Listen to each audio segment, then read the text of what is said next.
Bonsoir, nous sommes le 15 juillet, il est 21h30. Voilà, nous allons profiter de la Golden Hour pour shooter, mais surtout pour organiser une petite promenade.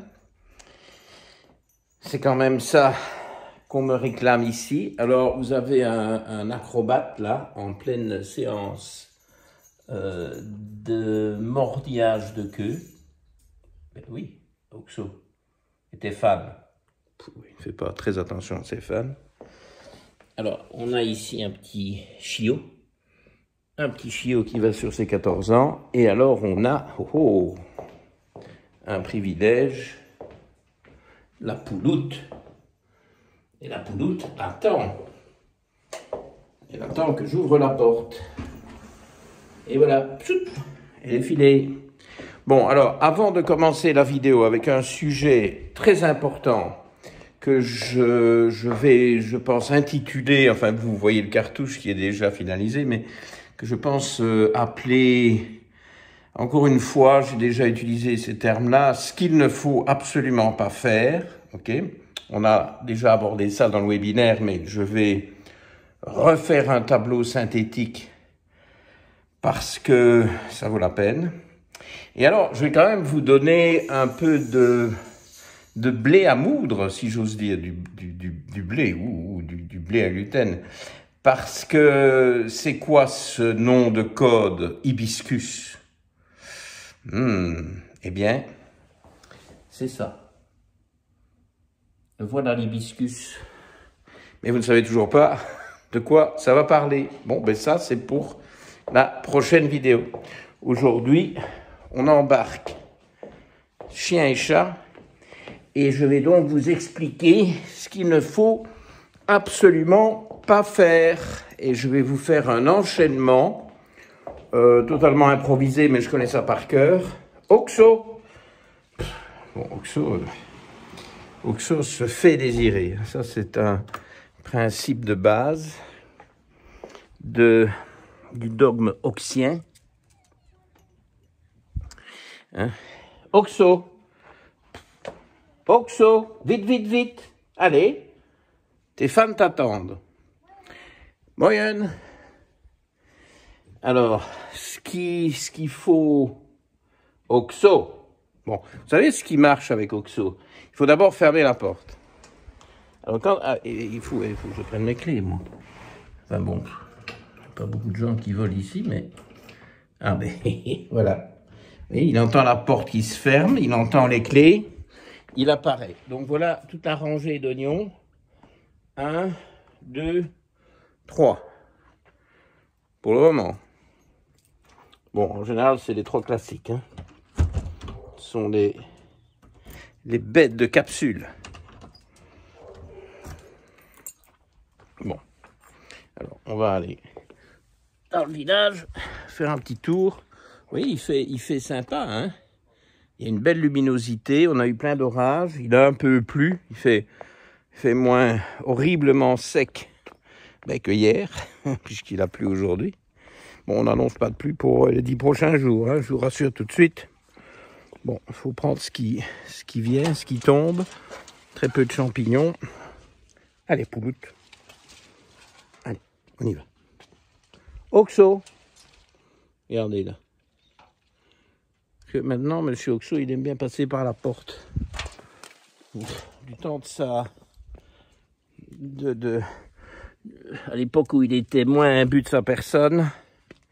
Ah ben la pouloute est toujours à l'intérieur. Pouloute. Il passait par les trous dans la haie. Maintenant, il faut lui ouvrir la porte. Bon, je vous dis pas. Ah ben, il n'y a pas qu'à Oxo qu'il faut ouvrir la porte. Ah voilà, toutes ces bestioles, tous ces chats, pas Goliath, mais tous les chats passaient par la haie. Et maintenant, ben c'est fini. Il faut leur ouvrir la porte.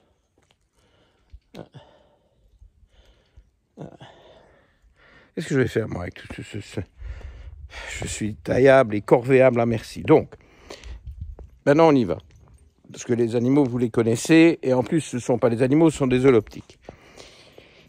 Donc, on commence par faire l'erreur fatale que beaucoup de médecins, de nutritionnistes, de diététiciens, de naturopathes continuent à vous seriner, et c'est une gigantesque connerie, c'est le goûter sucré. Bon, ça, là, c'est foutu. Vous faites ça, vous êtes foutu. Foutu. Okay, et on peut mettre un S, parce qu'il y en a beaucoup parmi vous qui le font. Parce qu'on vous le répète, et on vous dit « Ah, c'est indispensable pour bien dormir. » Bon, j'ai des centaines de patients qui dorment parfaitement bien sans faire cette ânerie-là. On vous dit que c'est indispensable pour ne pas être déprimé, parce que c'est grâce à ça que vous êtes plein de sérotonine. Bon, ces mêmes centaines de patients ne sont pas plus déprimés que d'autres, plutôt moins d'ailleurs, que plus. Et bon, donc tout ça, bon bref, il n'y a pas de preuves scientifiques en plus. Hein, oui, il y a des livres écrits par des gens qui vendent leurs livres, qui ne citent pas de véritables références scientifiques, qui échafaudent des théories fumeuses basées, oui, sur de la physiologie, etc. Ça, je ne nie pas, mais vous savez, si on en mange des règles de physiologie, des voies biochimiques, etc., à sa façon, sans preuve scientifique, moi, je peux vous démontrer tout et son contraire. Absolument tout et son contraire. Dans la même vidéo, si vous voulez, je vais vous faire un jour une vidéo bidon, où je vais vous convaincre de quelque chose en 14 minutes. Vous savez que mes vidéos font 28 minutes, parce qu'il y a 2 minutes de lancement, d'introduction. Et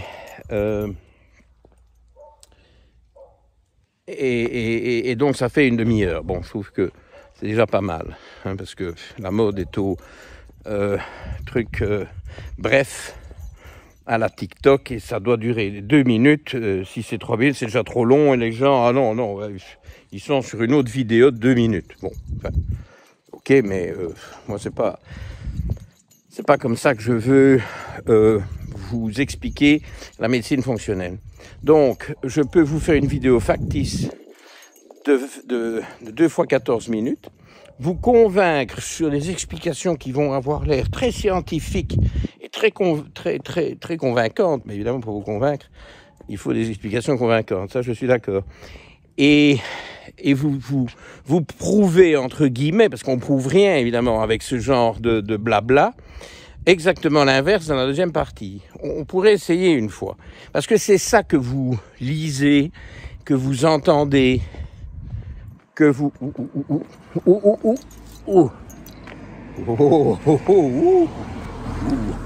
c'est dangereux ici. On les entend venir, hein, puis ça va pas très vite. Et les chats, ils se barrent, hein, ça, je veux vous dire. Ils ont l'ouïe fine. Ben, Goliath a l'ouïe fine aussi, mais il n'est pas aussi preste pour fuir les voitures. Il vaut mieux être prudent.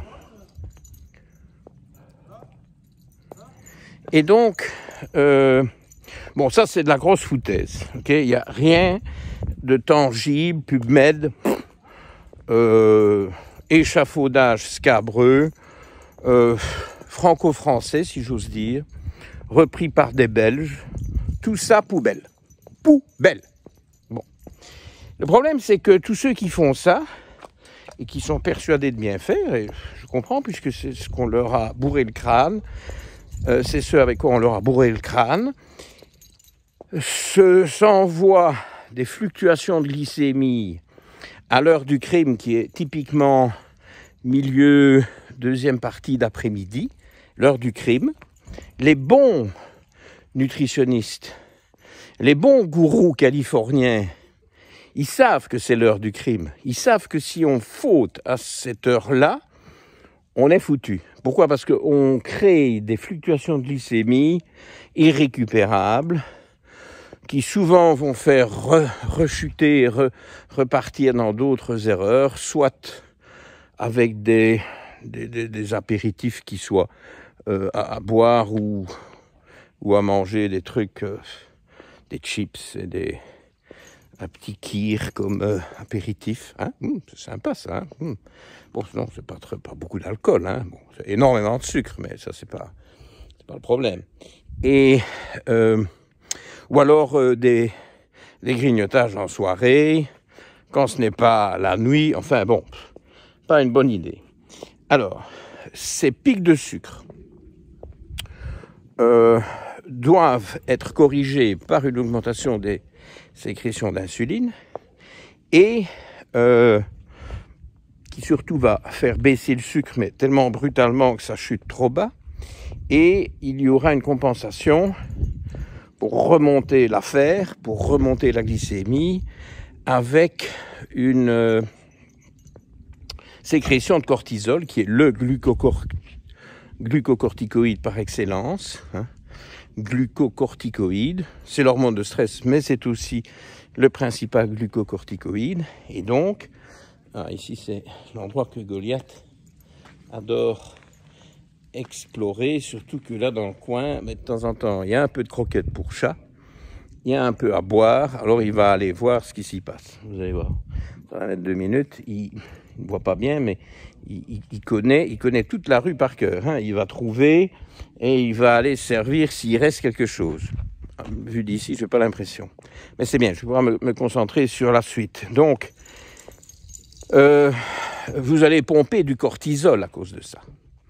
Et plus il y aura ce genre d'erreur sur la journée, plus vous allez bouffer votre cortisol sans nécessairement être stressé. C'est un stress qu'on va appeler métabolique, c'est un stress glycémique, mais qui vous bouffe le cortisol aussi implacablement que si vous avez un gros stress émotionnel ou de surcharge de travail ou d'exercice physique intense. Tout ça, c'est des stress, mais tout ça, ça s'additionne. Bon. Alors, quand vous êtes sur ce système-là et que vous vous levez le lendemain matin, eh bien, vous avez faim. Ah ben oui, vous avez une glycémie fluctuante. Vous avez faim. Et donc, petit déjeuner. Alors, bon, je crois que les mêmes font maintenant, enfin pas tous, mais les bons ou les moins perturbés du goûter sucré, les moins chrononutritionnés, c'est un nouvel adjectif. Être chrononutritionné, c'est avoir les fonctionnements cérébraux légèrement perturbés par ce mythe. C'est pas une pathologie, mais presque. Ok ? Bon, lendemain matin, vous vous levez. Ben, c'est déjà bien si vous n'avez pas dû vous lever la nuit pour aller bouffer. Vous vous levez, vous avez faim. Ah oui, là, faim, vous avez faim. Ah oui, mais bon, mais vous êtes rassuré puisqu'on vous dit que pour démarrer la journée, il vous faut de l'énergie. Comme si votre corps savait que vous allez dépenser de l'énergie. Moi, je dis, pourquoi est-ce qu'il vous faut absolument manger? Pourquoi avez-vous faim alors que vous venez de dormir? Moi, je veux bien avoir faim. Moi, j'ai faim quand j'ai été avec Goliath mercredi, donc il y a 3 jours, 3 heures dans les bois, dans un ravin horrible. Là, je vous ai mis des photos d'Oxo qui grimpaient sur tous les arbres existants. Il est plus calme aujourd'hui. Il observe. Après ça, j'ai faim, oui. Mais quand je me lève, je n'ai pas faim. Bon, ça peut être une habitude. Quand je prenais les petits déjeuners, j'avais faim, mais j'avais aussi une glycémie beaucoup moins stable que maintenant, donc ça faisait partie du problème. Et puis si on peut très bien, évidemment, manger... Goliath pas là, hein, parce que, là, il y a...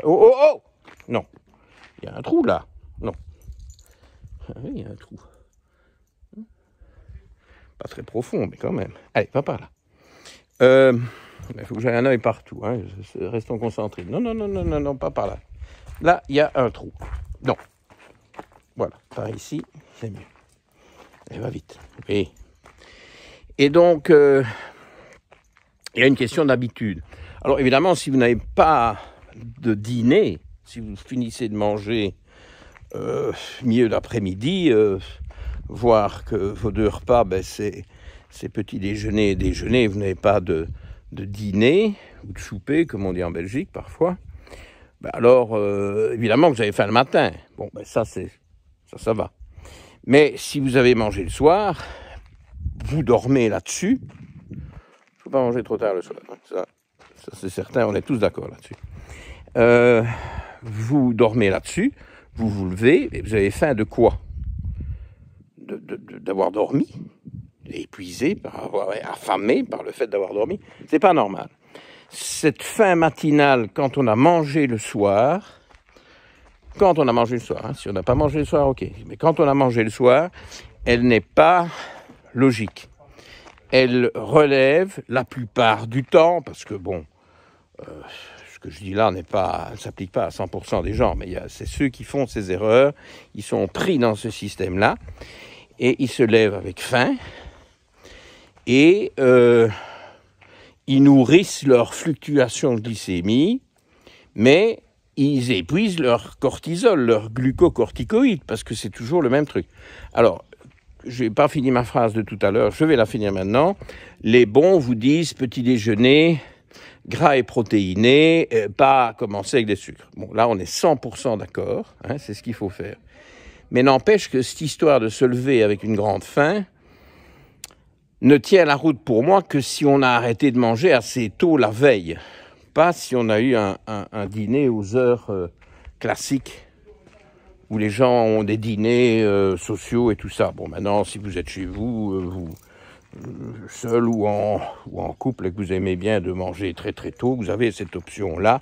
Parce qu'évidemment, faut-il encore ne pas être tenu par un travail qui n'autorise pas ce genre de fluctuation dans les horaires. Il est tout à fait normal de manger le matin, et évidemment gras et protéiné. Mais ceux qui mangent le matin, même si c'est bien, mais suite à cette faim perverse qui résulte des fluctuations de glycémie que vous avez créées la veille au départ du foutu goûter sucré. Qu'est-ce que je vous disais? Il a trouvé, hein? Oh non, il y a des croquettes. Il mange.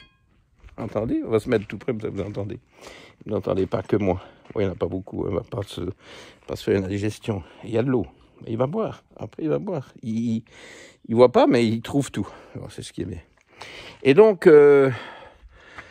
la suite est du même tonneau. 11h du matin, besoin d'un café sucré. Ah oui. Il faut se gliquer. Ça fluctue. Et ainsi de suite. Donc, vous êtes coincé.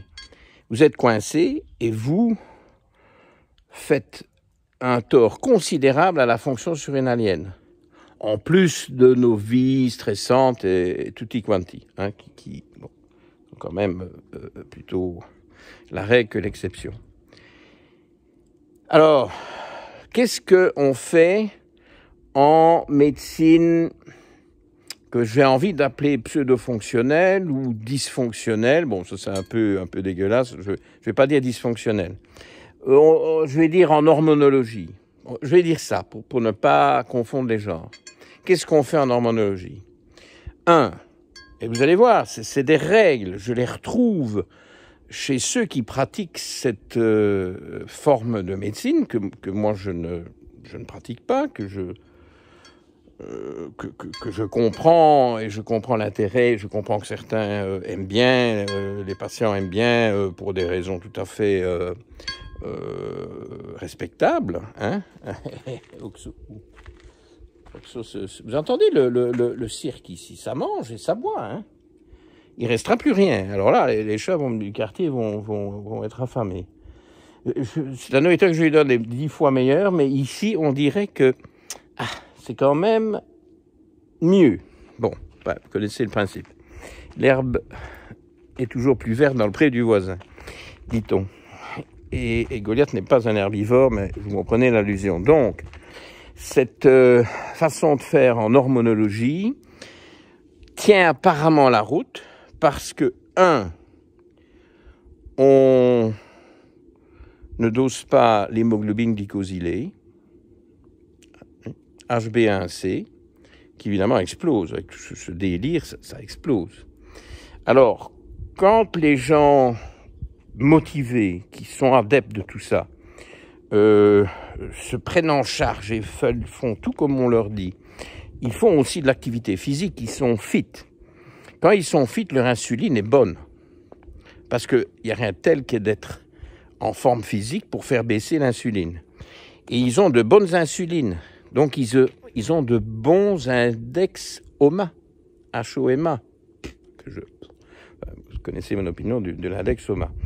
Qui n'est jamais que la glycémie à jeun et l'insuline à jeun. Il n'y a pas d'hémoglobine glycosylée là-dedans. Ils ont de bons index HOMA et ils se disent, tout est parfait. Ils ne dosent pas l'hémoglobine glycosylée. Et leur hémoglobine glycosylée est merdique. Ouf. Oh, là, alors là, c'est du direct. C'est du direct. Oxo est dans l'arbre. Ça, je suis quand même vachement content. Vous le voyez? Voilà. Ben, vous le voyez plus. Voilà, monsieur est dans l'arbre. Alors, on va se mettre ici.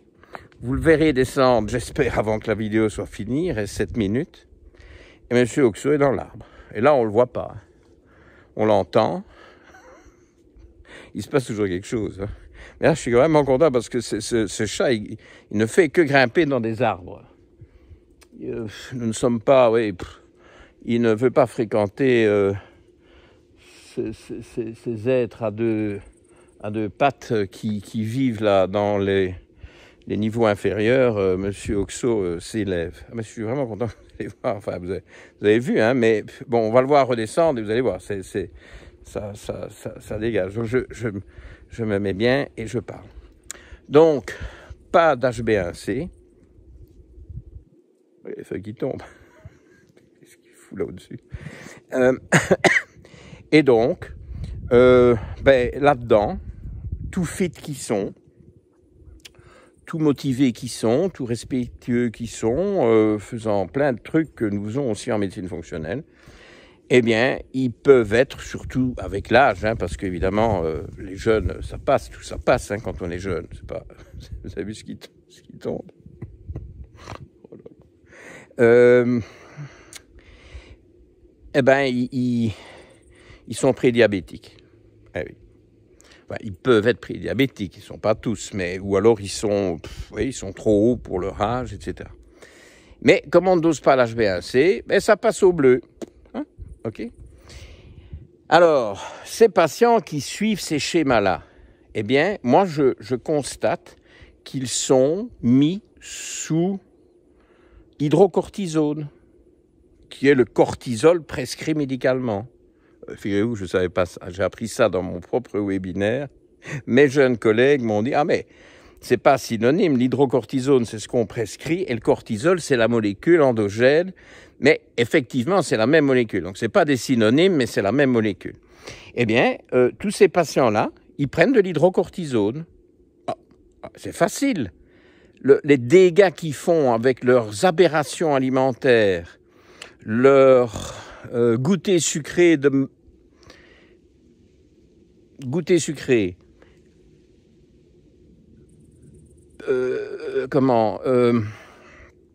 épuise, ah voilà, Goliath qui revient, épuise leur surrénal, pas de problème, on leur donne de l'hydrocortisone, donc ça va. Et dès qu'on commence à leur en donner, ils vont mieux. Ils ne savent pas l'arrêter, évidemment. Il n'y a aucune chance qu'on puisse l'arrêter avec ce genre de schéma. Vous comprenez le problème? Alors,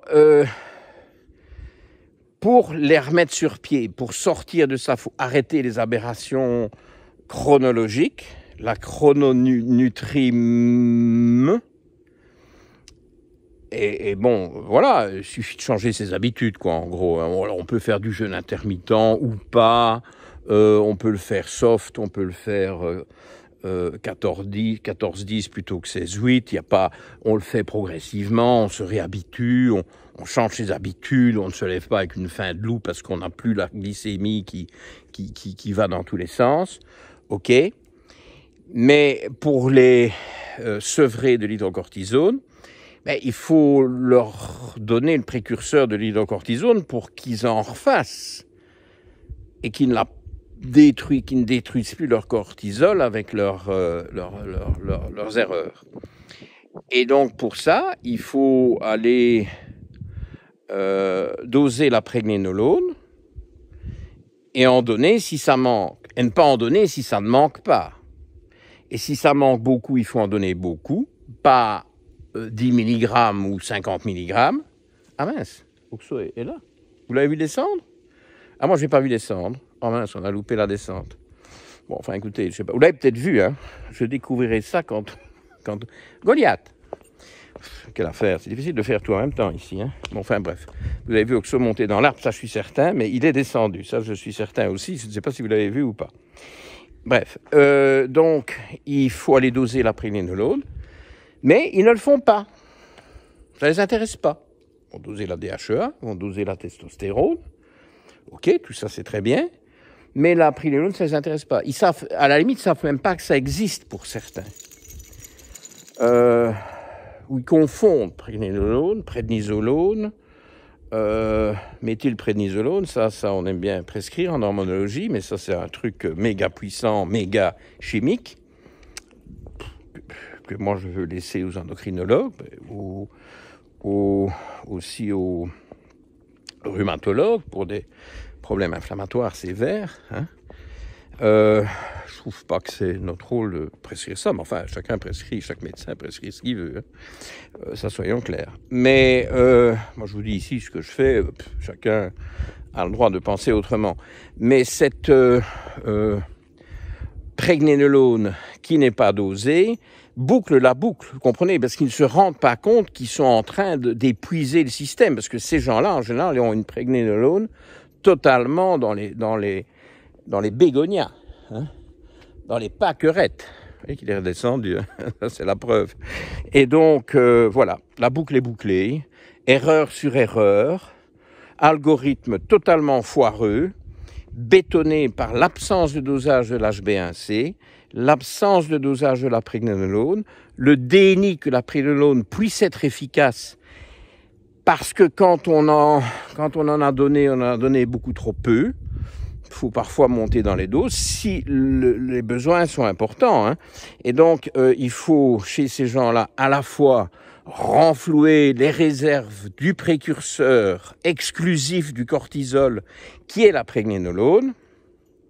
Et ça va de la prégnénolone au cortisol sans passer par la DHEA. Hein, et c'est une autre voie, la DHEA, et qui va vers la testostérone. Bon, ça, c'est un autre sujet. Et, bien entendu, fermer le robinet, fermer ce délire chronologique qui fait que leur glycémie fluctue, ce qu'on prouve par le dosage de l'HB1C, et qui bouffe leur cortisol, qui fait que s'ils n'en sortiront pas, si on a la prégnénolone et que le cortisol continue à être utilisé à outrance, on ne résout rien. Il faut régler les deux problèmes. C'est comme les problèmes de robinet à l'école. Hein, bon, les robinets, c'est plutôt l'école primaire, non? Au début du secondaire. Où il faut diminuer la consommation et augmenter les apports de précurseurs, le tout en même temps. Bon, voilà, j'espère que ça a été clair.